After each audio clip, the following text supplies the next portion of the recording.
It all began on a humid summer morning when I looked out across the rolling acres of land I had inherited from my grandfather. The property had been in my family for nearly a century. My grandfather had worked the soil with his bare hands, my father had maintained it through storms and droughts, and I had sworn to protect it for future generations. For me, the land was more than property. It was history, legacy, and home. So, imagine my shock when I discovered that an asphalt road had been carved directly through the heart of it. At first, I thought it was some kind of county project, maybe a mistake. But when I walked down the freshly paved stretch, I realized it wasn't a public road at all. It was a shortcut that connected a newly developed neighborhood to the main highway. And it was built right through my land without permission. I later learned that the neighborhood was managed by a homeowners association, an HOA notorious in town for their arrogance and constant meddling. They believed their shiny subdivision was above everyone else, and apparently, they thought they had the right to claim my land for their convenience. At first, I tried to handle things calmly. I contacted the HOA president, a sharp-tongued woman named Karen. Yes, her real name was Karen, and she lived up to the stereotype. She smirked when I confronted her about the illegal road. "It's not really your land anymore," she said, waving her manicure hand like she was shooing away a fly. "The HOA board voted, and we decided that a road through your property benefits the community. You should be thankful. It increases accessibility and raises property values in the area." I nearly choked. Raises your property values maybe, but you trespassed, destroyed part of my pasture, and cut down my trees without permission. That's illegal. Karen crossed her arms. "You can file whatever little complaint you want, but we have lawyers. The HOA always wins." That smug grin lit a fire inside me. She didn't know me, and she sure as hell didn't know my resolve. Within a week, I had received notice that the HOA was suing me. Their claim? That I was obstructing community development and damaging public welfare by threatening to close the road. I couldn't believe the audacity. They trespassed, destroyed my land, and then tried to flip the narrative to paint me as the villain. But they had made one critical mistake. They underestimated me. I hired a sharp property rights attorney named Martin. He was calm, collected, and relentless in the courtroom. When I explained the situation to him, his eyes lit up like he'd just been handed the case of his career. "They put a road through your land without easement rights or compensation?" he asked. "Exactly." He leaned back in his chair, smiling. "This is going to be fun. Not only are we going to beat their lawsuit, but we're going to countersue for trespassing, damages, and unlawful land use. If they think they can bully you, they're about to learn what real consequences look like." The months that followed were a storm of legal filings, depositions, and tense court hearings. The HOA came in swinging, armed with an expensive legal team. They tried to argue that my land was essential to community infrastructure and that I had no right to block progress. But Martin dismantled their arguments one by one. He presented aerial photos showing the road's intrusion, property deeds proving my ownership, and environmental assessments highlighting the damage they had caused. He even brought in my elderly father to testify about the history of the land, showing the court that this was not just property, it was heritage. By the time the HOA realized they were losing, they had already sunk tens of thousands into legal fees. Then came the countersuit. We demanded compensation for trespassing, destruction of property, environmental damages, and emotional distress. The figure was massive, and the HOA board panicked. Some members blamed Karen for pushing them into this mess. Others tried to quietly resign before the storm hit. But the court didn't just award me damages, it handed me something far more powerful. The HOA had lost so catastrophically that they were forced into bankruptcy. And when their assets were liquidated, do you know what went up for grabs? Their community amenities, their management contracts, and most importantly, the HOA itself. Through a legal maneuver Martin orchestrated, I was able to purchase controlling interest in the very HOA that had tried to ruin me. In one moment, I went from being their victim to being their boss. The first HOA meeting under my control was nothing short of legendary. Karen walked in late, heels clicking arrogantly against the tile, only to find me sitting at the head of the table with a gavel in hand. The look on her face was worth every sleepless night of the lawsuit. "Welcome, everyone," I said calmly, banging the gavel. "As the new majority owner of this HOA, I'll be making a few changes." Karen's jaw dropped. "This is a joke. You can't possibly—" "Oh, I can," I interrupted smoothly. "The court ruled, and the ownership transfer is legal. Which means you're no longer president." Effective immediately, you're removed from the board. The room erupted in whispers. Karen turned red, sputtering like a boiling kettle. You can't do this. I've led this community for 10 years. Exactly, I said. 10 years too long. The dictatorship is over. From that day forward, I restructured everything. The illegal road through my land, permanently closed and torn up. The HOA rules that fined residents for trivial things like mailbox colors or lawn height, abolished. Instead of being a tool for control, the HOA became something useful. Funds were redirected to maintain community parks, improve safety, and actually benefit homeowners instead of tormenting them. The residents, who had once been terrified of the HOA board, started thanking me. People who had been fined for ridiculous reasons hugged me in relief. Families who had felt bullied finally had peace. And Karen?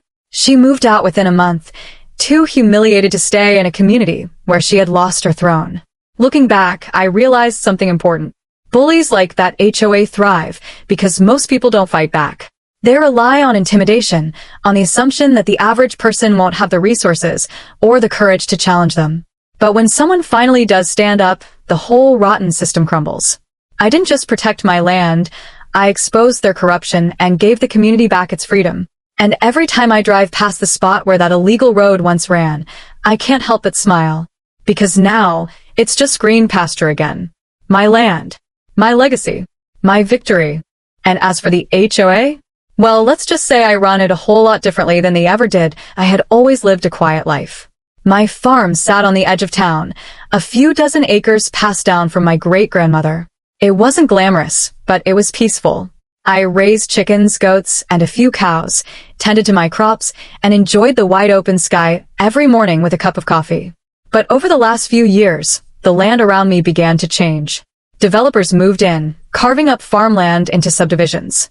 Shiny new houses rose where cornfields once stood, and with them came something I despised more than weeds in my garden, an HOA. At first, I didn't mind. If people wanted to live under strict rules about grass height, mailbox colors, or holiday decorations, that was their choice. But I never expected the HOA to turn their eyes on me. I wasn't part of their community. My farm was older than their entire neighborhood combined. Yet as the subdivision grew, the HOA decided they should have a say in what I could do on my land. It started small. A letter showed up in my mailbox one day, stamped with the HOA seal. Dear property owner, it has come to our attention that the presence of livestock on your property negatively impacts the aesthetic of the Willow Creek community. For the safety, comfort, and property value of our residents, we kindly request that you remove the animals from your land. I laughed so hard I nearly spilled my coffee. Remove my animals? From my farm? That was like asking a fisherman to drain his pond. I tossed the letter in the trash and went about my day. A week later, another letter arrived. This one wasn't so polite. It included threats of fines and legal action. It was signed by the HOA president herself, none other than the infamous Karen, a woman known in town for her sour attitude and love of control. I called the number listed and told her flat out, "My farm isn't part of your HOA. You don't have jurisdiction over me." Her reply was as sharp as broken glass. "Your land borders ours, and your unsightly animals reduce our community's property values. You'll hear from our lawyers." That was the moment I knew this wouldn't end quietly. Sure enough, within a month, I was served papers. The HOA was suing me for creating a public nuisance and lowering neighborhood desirability. They even claimed my rooster was a noise violation under their bylaws. Their bylaws? On my farm, I hired a lawyer named Denise, a no-nonsense woman who had spent her career defending farmers and landowners from greedy developers. She skimmed through the paperwork and chuckled. "They don't have a case," she said. "They're overreaching. But if they want to fight, we'll give them one." And a fight it was. Court hearings stretched on for months. The HOA came in with slick lawyers in suits, presenting charts and graphs about how rural aesthetics harmed suburban harmony.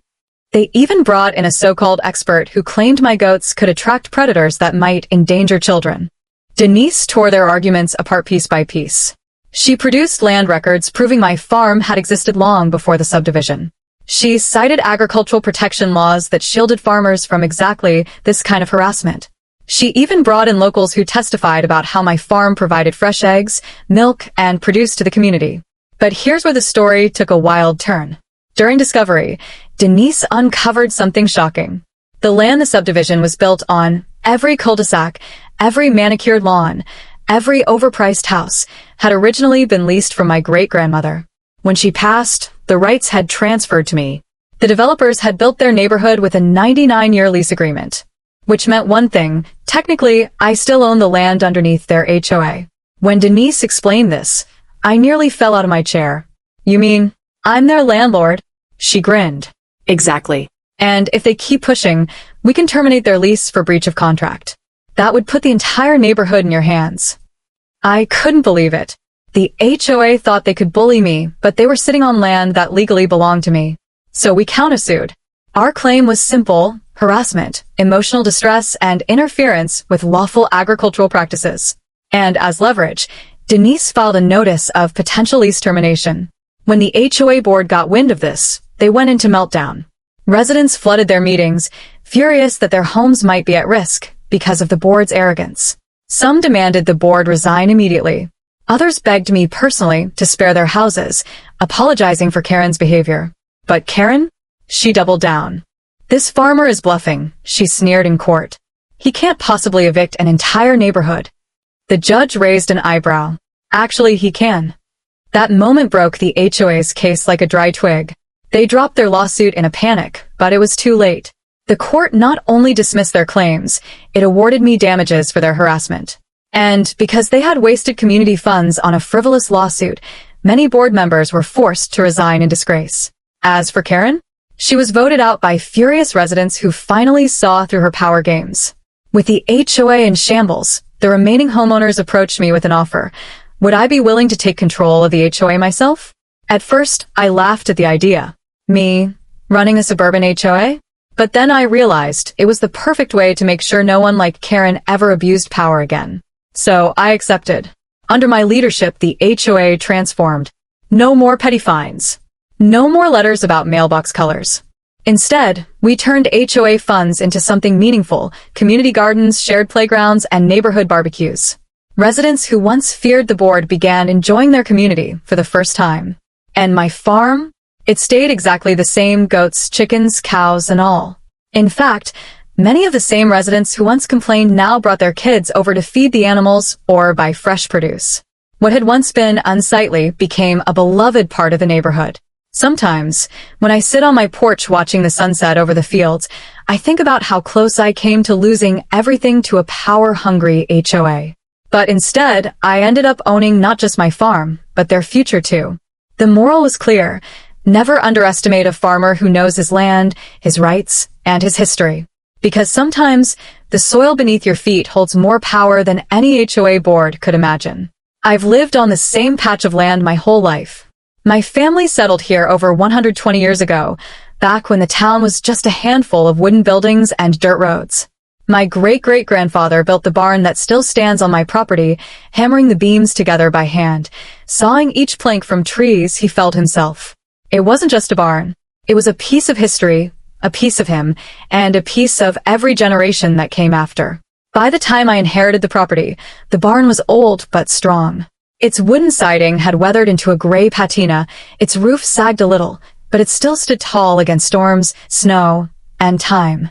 I kept it maintained as best I could, not just because it was useful for storage and farm equipment, but because it meant something.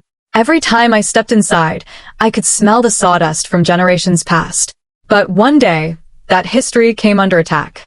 The problem began when a shiny new subdivision went up next door. Developers paved over pastures, built rows of identical beige houses, and slapped a homeowners association on top of it. Suddenly, I had dozens of neighbors who didn't understand or appreciate what it meant to live beside a farm. At first, the HOA ignored me. I wasn't one of their members, so they couldn't dictate what I did. Or so I thought. But a few months after the neighborhood filled up, I received a letter in the mail. "Dear property owner," it read, in overly formal language. "The Willow Heights Homeowners Association has determined that the dilapidated structure located on your property presents an eyesore and safety hazard to our community. For the good of property values and neighborhood harmony, we request that you demolish the barn immediately." I stared at the letter, stunned. An eyesore? That barn had been there before any of their houses existed. It was older than the HOA president, older than their whole development. I crumpled the paper and tossed it in the trash. But the letters didn't stop. Each one became more aggressive. They threatened fines, legal action, and even hinted that they'd involve the county if I didn't comply. Finally, the HOA president herself, yes, another Karen, showed up at my gate one morning, clipboard in hand. "You need to tear down that barn," she declared, without so much as a hello. I leaned against the fence, crossing my arms. "Ma'am, this barn was here long before your subdivision. It's not coming down."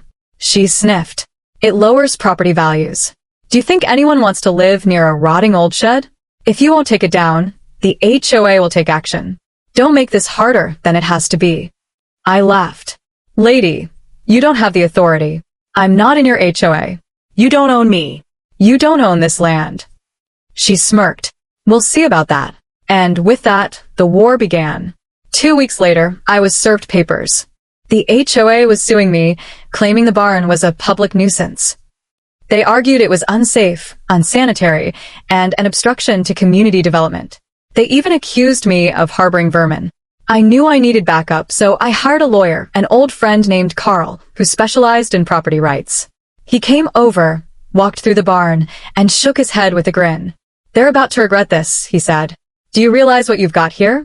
This barn qualifies as a historic landmark. It's over a century old and still structurally sound. With a little paperwork, we can get it officially registered. And once it's protected, the HOA can't touch it. In fact, if they try, they'll be breaking federal law." I could have hugged him right there. We filed the paperwork immediately. It took time, but we gathered photos, property records, and testimony from the Historical Society. By the time the court hearing rolled around, the barn had been granted official historic status. The HOA didn't see it coming. When their lawyer stood up in court, demanding the dangerous structure be demolished, Carl calmly produced the registration certificate. "Your Honor," he said, "this barn is now a protected historic landmark. Not only is the HOA's request invalid, but their repeated harassment of my client constitutes an unlawful attempt to destroy cultural property." The judge leaned back, unimpressed with the HOA's antics. "Case dismissed. And I suggest the HOA refrain from interfering with the preservation of this community's heritage." Karen's face turned the color of a ripe tomato. But the story didn't end there. See, the HOA had wasted tens of thousands of community funds on the lawsuit. When word spread through the subdivision, residents were furious. They didn't care about my barn. They cared that their HOA fees had been blown on a fight they couldn't win. Dozens of homeowners demanded Karen's resignation. Some even reached out to me directly, apologizing for what had happened. One guy admitted he actually loved seeing the barn when he drove home. It reminded him of the town's roots. And then Carl dropped another bombshell. "The HOA trespassed during this process," he explained. "They sent inspectors onto your property without permission, took photos, even measured the barn. That's illegal. If you want, we can countersue for damages." I thought about it. Part of me wanted to let it go, but then I remembered every threatening letter, every smug word out of Karen's mouth, every sleepless night wondering if I'd lose my family's history. So, we filed a countersuit. And we won. The HOA had to pay damages directly to me, enough to fund a full restoration of the barn.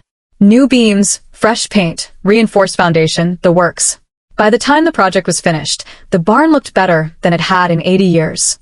And just to twist the knife, I hung a giant plaque out front. "Protected historic landmark, preserved despite opposition." Residents started taking family photos in front of it. Couples posed there for engagement shoots. The same barn the HOA had called an eyesore became a community symbol. As for Karen, she didn't last long. Between the financial losses and resident outrage, she was voted out of the HOA presidency within months. Last I heard, she sold her house and moved away, probably to find another neighborhood to terrorize. Me? I still live here, same as always. The barn still stands, prouder than ever. Every time I see it glowing in the sunset, I think about how close we came to losing it, and how sweet it felt to turn the tables on those who thought they could bully me. The HOA wanted to erase history. Instead, they ended up preserving it forever. I've always been a builder. My father taught me carpentry when I was barely tall enough to hold a hammer, and by the time I was 20, I had my own small construction company. I didn't make millions, but I made homes. Real homes, strong, sturdy, the kind families could live in for generations. Years back, I was hired to build an entire subdivision on the outskirts of town. It was a big project.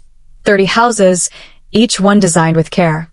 I spent 3 years on that land, pouring concrete, raising beams, hammering nails until my hands were raw. When it was finished, the developer formed a homeowners association to manage it. I moved on to other projects, but that neighborhood always felt a little like mine. After all, I built every brick of it. My own property sat just down the road, where I kept my workshop.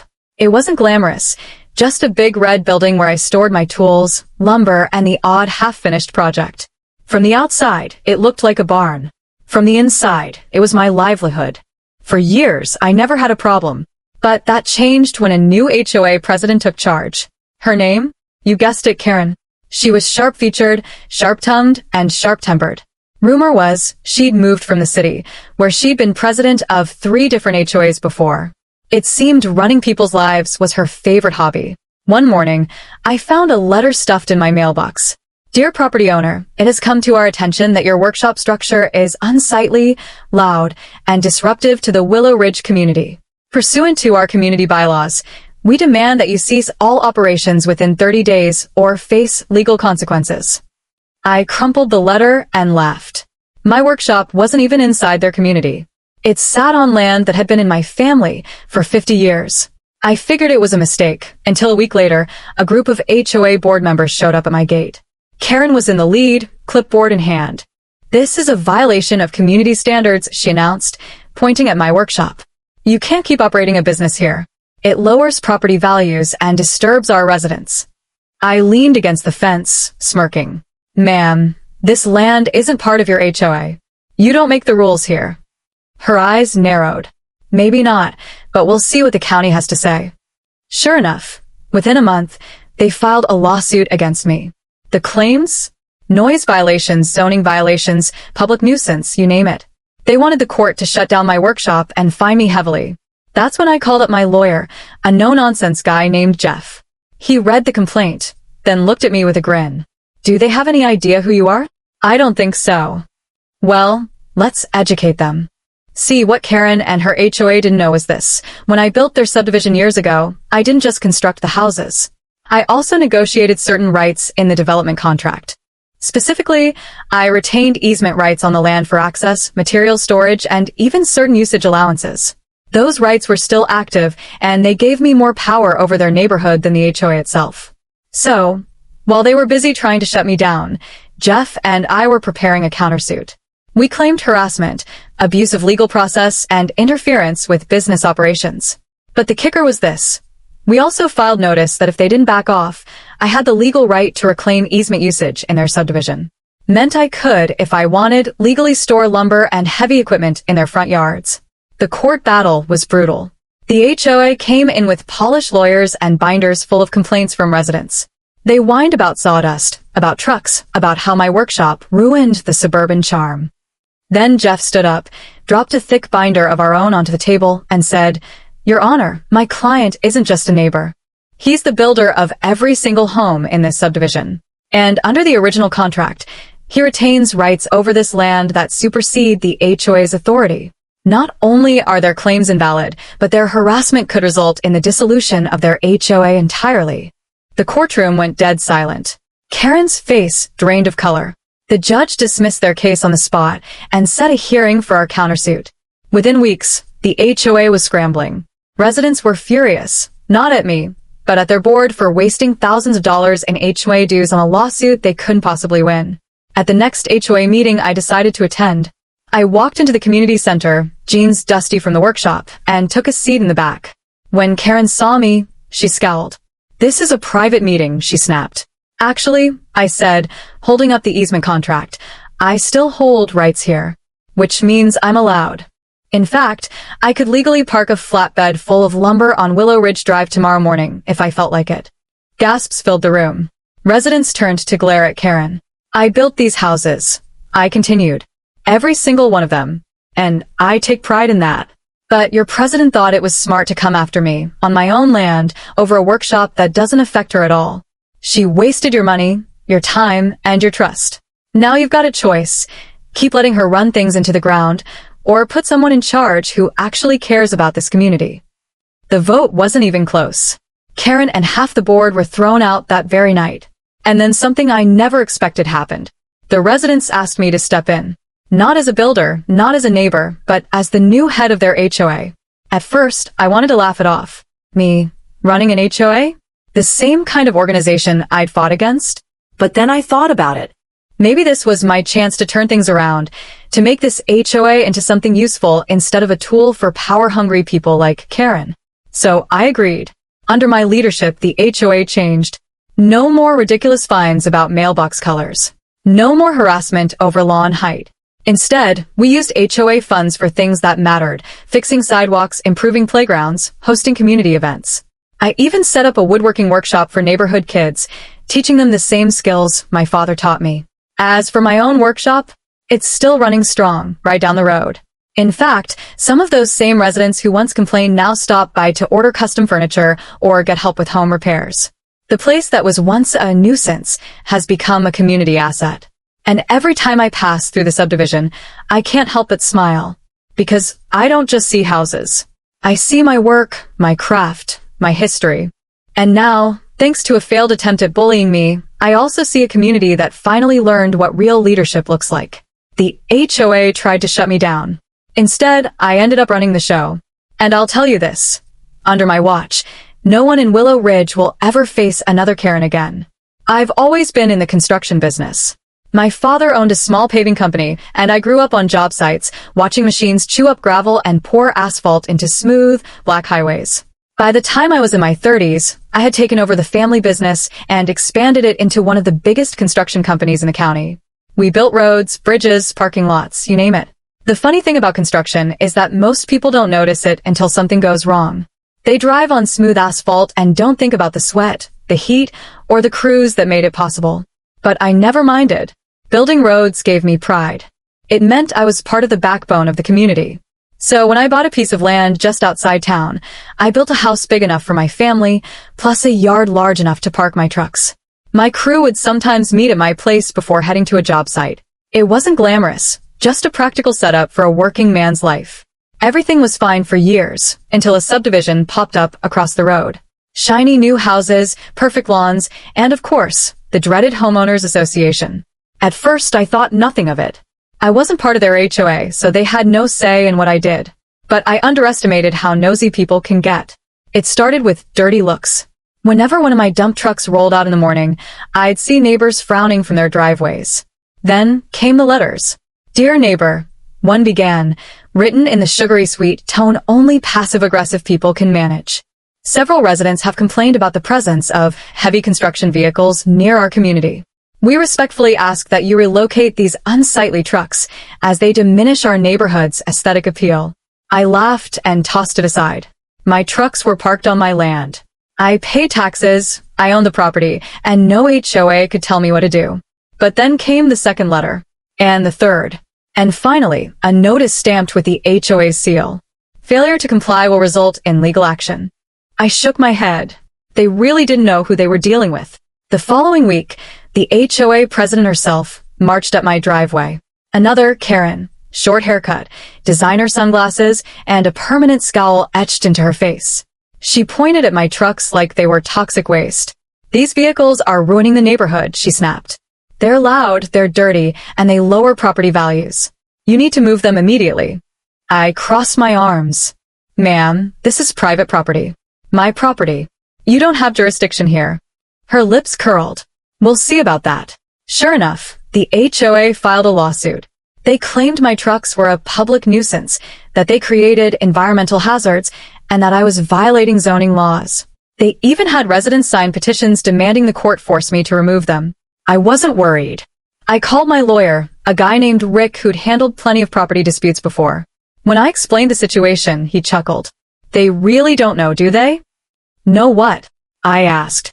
That you're the reason their neighborhood even has paved roads. That's when it hit me. My company had been contracted by the very same developer who built their subdivision. We had paved every street in that neighborhood, every cul-de-sac, every driveway connection. Without me, their perfect little community would still be dirt paths. So when the court date came, I was ready. The HOA lawyer started with a dramatic speech about unsightly machinery and irresponsible neighbors. Karen herself testified, complaining about how the trucks made her feel unsafe and how she deserved a better view from her kitchen window. Then Rick stood up, calm, collected, and with a folder thicker than a brick.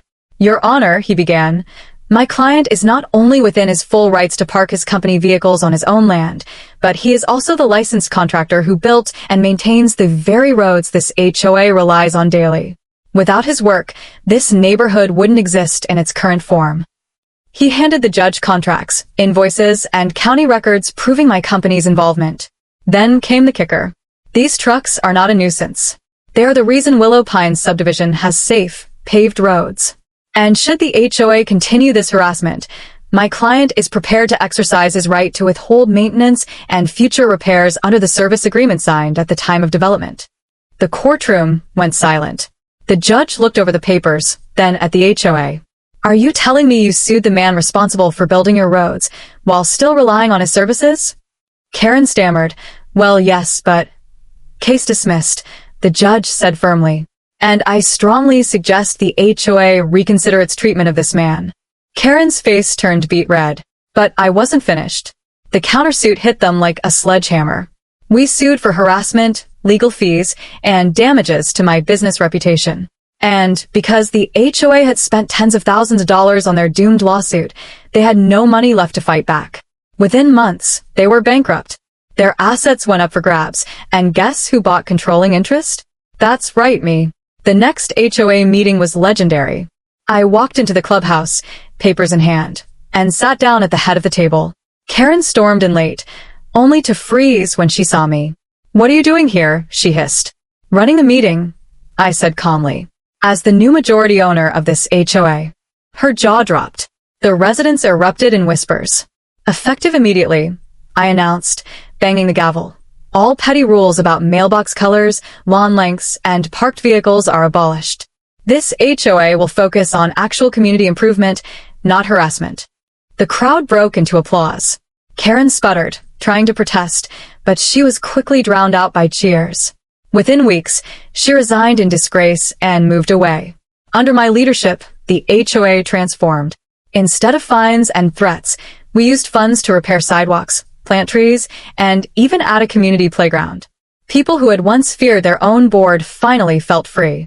And my trucks? They stayed exactly where they'd always been, parked proudly in my yard, symbols of hard work and independence.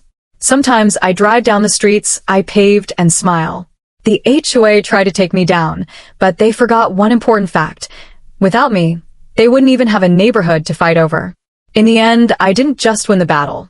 I took control of the entire HOA. And now, every time my trucks roll out in the morning, the people who once complained wave as I pass. Because they finally understand, those unsightly machines built the ground beneath their feet.